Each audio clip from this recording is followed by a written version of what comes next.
Hello there and welcome. It's Psychic Cynthia here. And happy belated autumn equinox.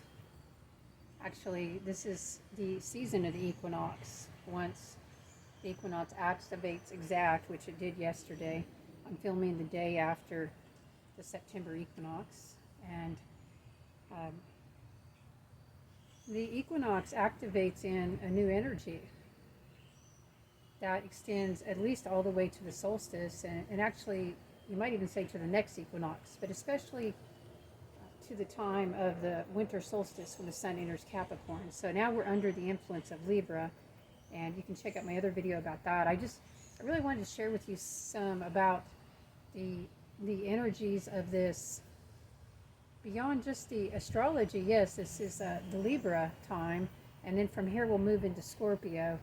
And both of these solar energies, these zodiac astrological energies, they are what I would call their threshold energies. You know, the equinox itself is a liminal time. It's a liminal space. So that's why in the weeks leading up to the equinox, and now even a couple weeks after, you're going to feel as if you're being realigned. All right, if you haven't noticed that already, you feel like as if you're being remade, reformed. You might feel a lot of pressure on you, in fact, which can be surprising. I mean, because if you read about Libra and the energies, you always hear about it being ruled by Venus, and there's a soft femininity to that. But there's also this idea, well, think about this, like the symbol for Libra, it doesn't have an animal, it just has the scales, and those are metal scales, okay? And so metal has to be forged. So hidden in the softness of Libra is a forged kind of strength, which makes sense if you think about its opposite being Aries, the ruler of the sword. And really opposites are just part of one of the, same energies. They're just the opposite extremes of the same energy. So, yes, Libra has a blade of steel hidden within. It does. And the time of Libra is a time of being forged so that we can be reborn in the spring equinox. And there's this its own kind of rebirth now, or really it's not just a rebirth, it's the preparation, it's the shedding. Especially here in the northern hemisphere, we have the fall equinox now, and we enter into fall, which to me speaks of falling and letting go. It also speaks of the fall into the underworld, okay? Falling into the earth itself, which is healing. And so some of the deities that have been coming up and speaking to me, the archetypes, the energies, Demeter, of course, always speaks to me right before the equinox. She's kind of an in-between deity. Demeter is, an agriculture goddess from the Greeks. A lot of Greek energy, by the way, now. And I don't only work in the Greek pantheon. The Greek pantheon was my first pantheon in this lifetime. It's a strange story. Maybe I'll tell more about it some other time.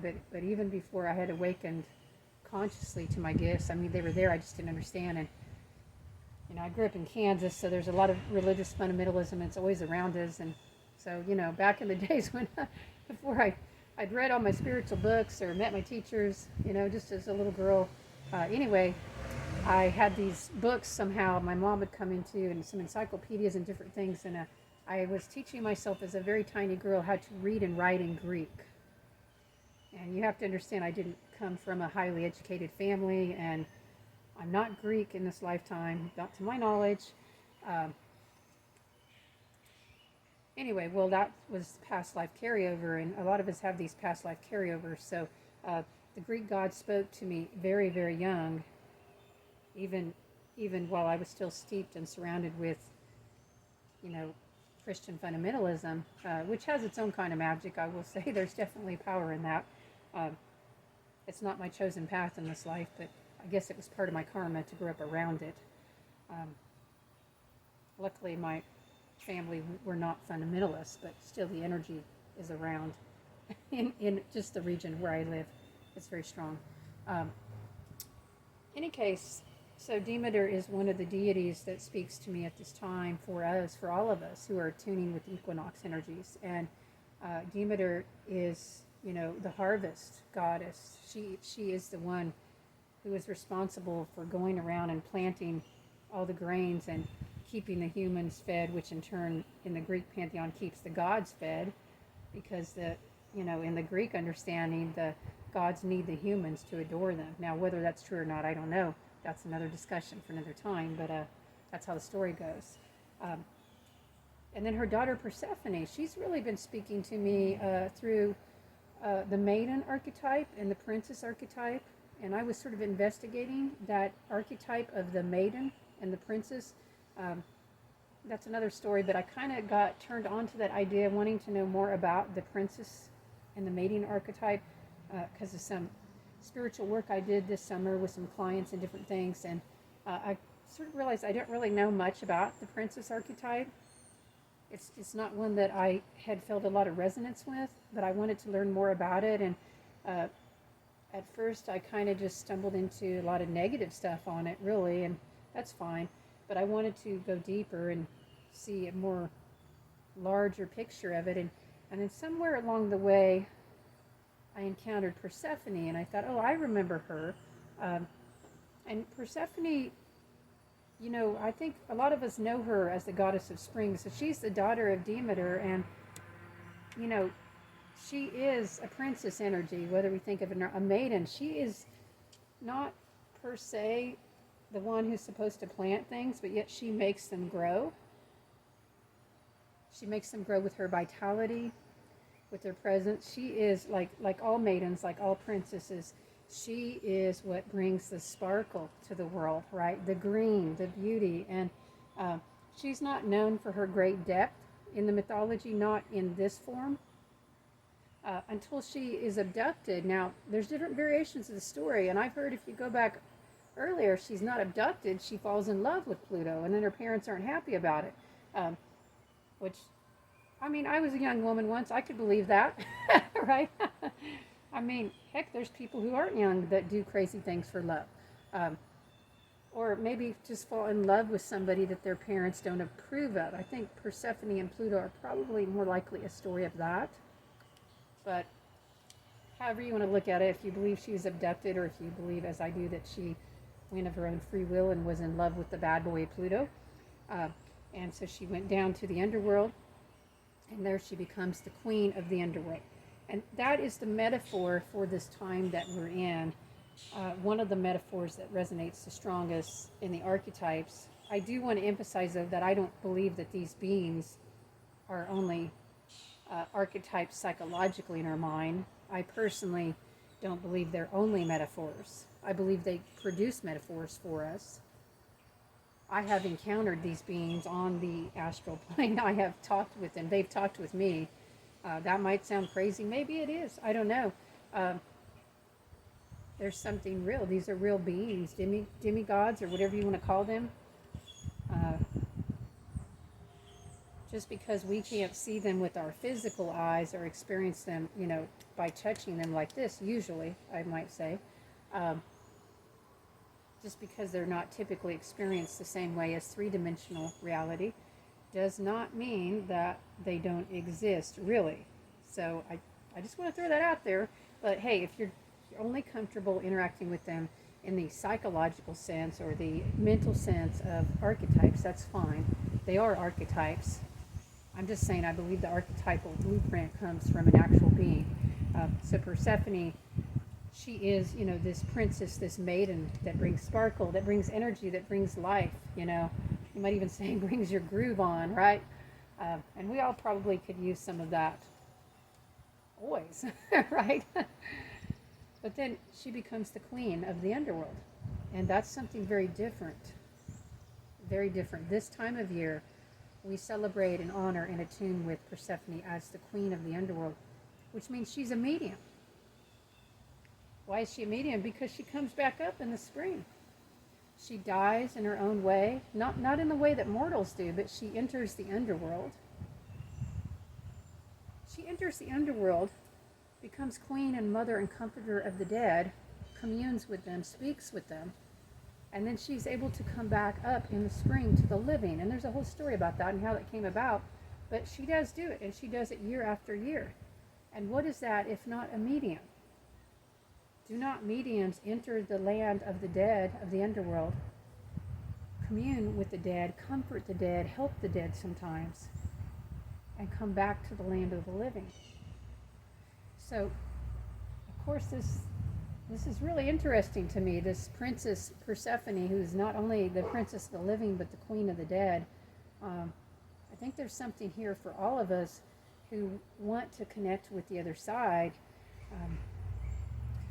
Even thinking about connecting with the hidden, submerged, or dead parts of yourself. Do you feel like there are parts of yourself that you've neglected or you've let die that need the mothering of Persephone?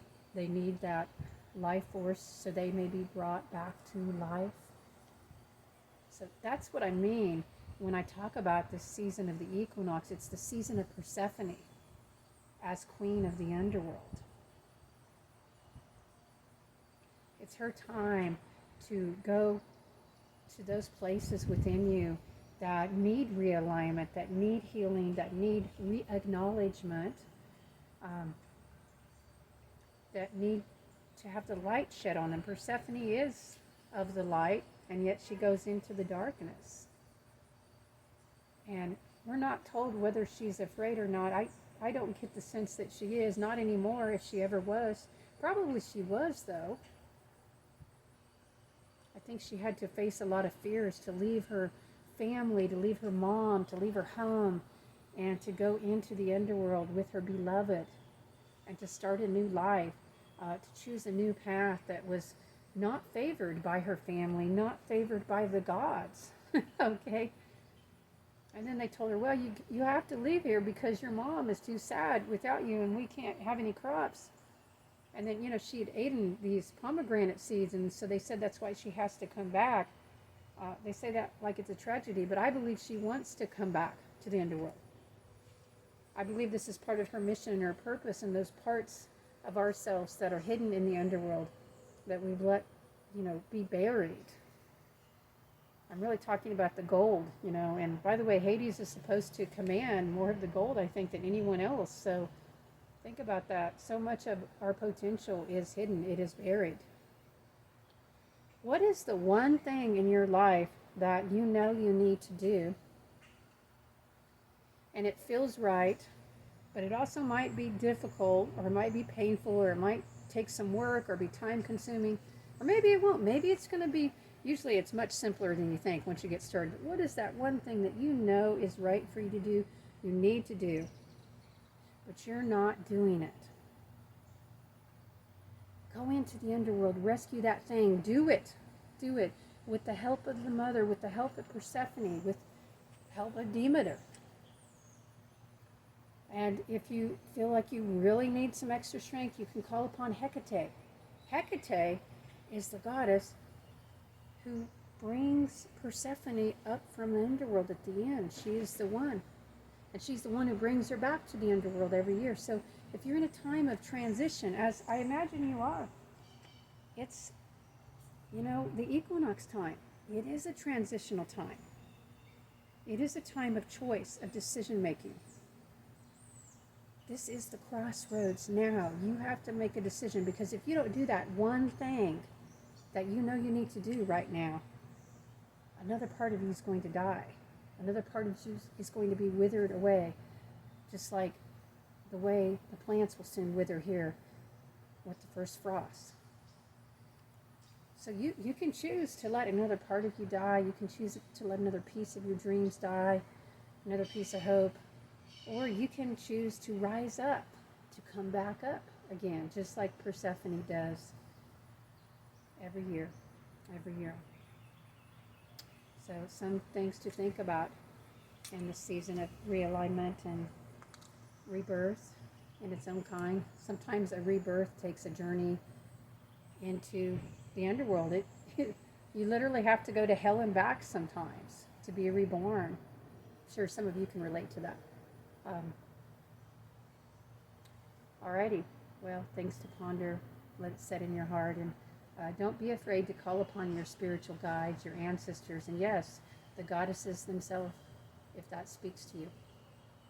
Until next time, bright and dark blessings for you.